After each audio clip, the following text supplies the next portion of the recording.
Hello everyone, my name is Nick, and today I'm going to demonstrate the what-if analysis in Power BI Magic Grid. Here we have hierarchical data of HUL, Hindustan Unilever Products, containing revenue data for 2023, 2024, and 2025. Let me explain how what-if analysis works here. Basically, we need to click on What If, and from the pop-up, choose a specific scenario. I am working with a single column. First, enter a title, then select the specific column for the simulation.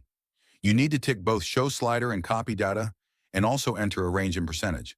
I am choosing 40%. Here we go. You can now see the changes.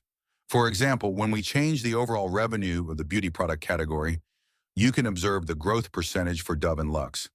If I increase the value of Lux by 10%, the overall value of the decreased Dove's revenue by subtracting 99,000, the overall value decreases. Similarly, if I reduce Dove's revenue by negative 40%, notice how the overall value decreases significantly.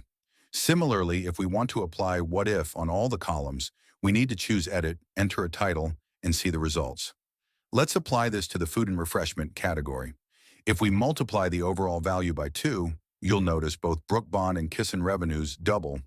If we want to apply what if on all columns with a slider, we select the slider option, enable Show Slider, and define the specific range. I am entering 90% as I want to change the values within this range. Observe how the simulation works here. Apart from this, there are two more important points to note. Download. You can download the data after applying the what if simulation. Local data. If you want to apply what if analysis on local data, you need to import it first. Visit usinnovationalofficesolution.com or find us on Microsoft App Source.